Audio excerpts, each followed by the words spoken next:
Yeah, I think that smoothed it out, Justin. Good.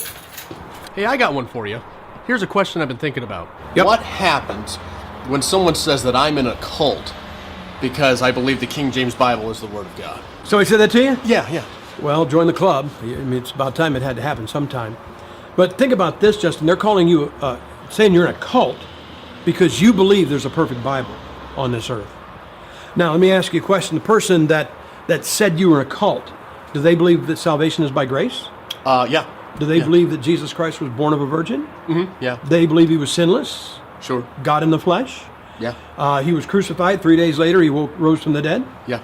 They believe that everything we believe. If you put these things on a piece of paper, Justin, you'd have them and us checking yes on all the same boxes except one. And that one box is that God has a perfect Bible on this earth.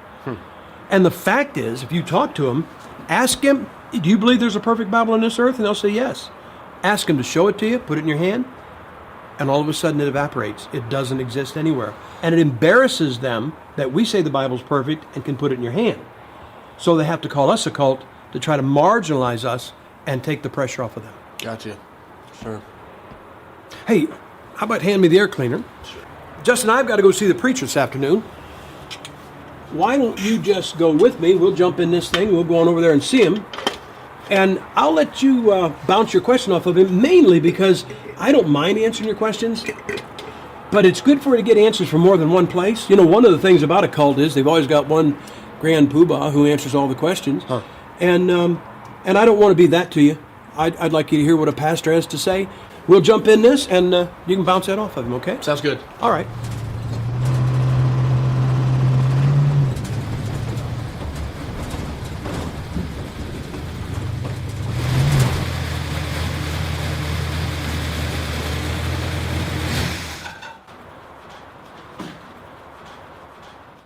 Hey, preacher, how you doing?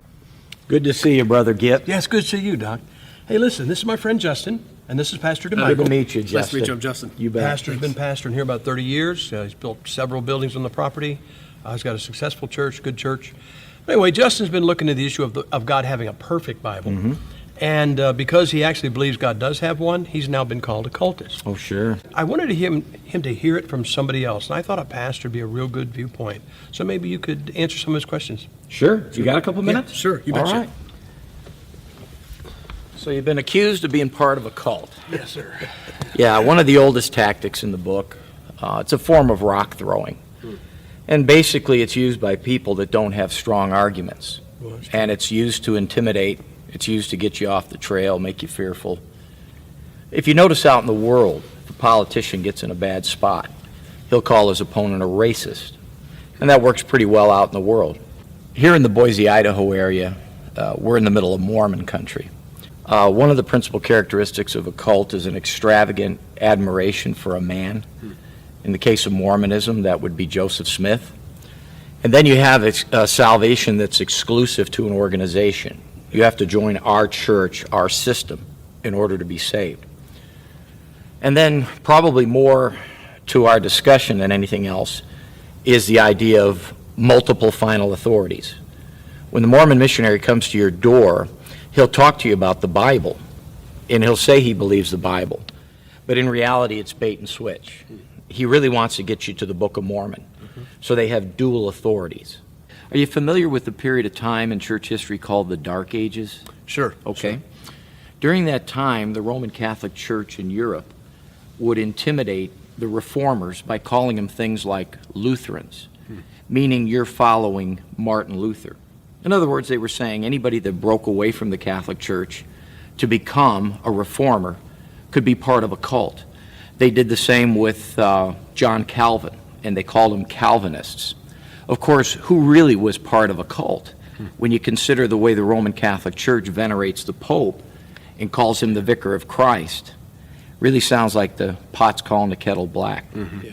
Justin, those that are accusing you of being part of a cult, do they believe in the Bible the way we do as Bible believers? In other words, it's perfect, there's no errors in it? Or would they suggest that there are errors in the Bible? They think there's some errors. Okay. Stop and think about it for a second. They're saying you're part of a cult for believing in the final authority of a perfect book. but then they're standing in judgment of that book. As a student of the Word of God, we submit ourselves to a perfect book. When someone says there's mistakes in it, then they're inferring that they know what those mistakes are and how to correct them. It almost puts them in the place of the Word of God. Right. Justin, think about this. When you arrive at your final conclusion, do you want to have arrived there because you were drawn there by the truth, or you were driven there by somebody calling you a name? That's exactly what this is. You're not believing what they want you to believe, so they're going to call you a name. You know, where the pastor and I went to college, we went years apart. And everybody's got something critical to say about some school or some man of God. But when he graduated, the president of the college said this: when you leave here, you take your authority with you under your arm, talking about the Bible. You don't need me, and you don't need this school. Now, how many Bible colleges do you think would be brave enough today to tell their student body that? For that matter, Justin, when I preach here in the pulpit at Treasure Valley Baptist Church, I tell the people my authority only goes so far as the Bible itself. So where I'm consistent with the Bible, then I have authority. If I get outside of it, I tell them they really shouldn't even believe what I'm saying. And that when they go home, they take the authority of God with them. They bring it home in their vehicle. They put it on their coffee table. They open it up the next morning and have devotions from it. And they're not dependent upon me because I know Greek and I know Hebrew, and I've convinced them somehow that they can't have the perfect Word of God in their language. They got to come to me to understand the spiritual hieroglyphics. You see, at our church and among Bible believers, we want people to have the authority of God with them because that's how God intended it. We talked a little bit about church history. One of the great things about the Protestant Reformation was not only the idea of justification by faith, but the priesthood of all believers. During that period of time, it seemed that most people in Europe believed that truth was locked up with the priest and with the church, and that the lay people not only couldn't have the Word of God, but that it was vested solely in the priest. If we go back to that sort of thing, where does that leave us? Where does that leave people? If they're convinced that they have mistakes in their Bible, and I have to correct those mistakes for them, who then really is leading a cult?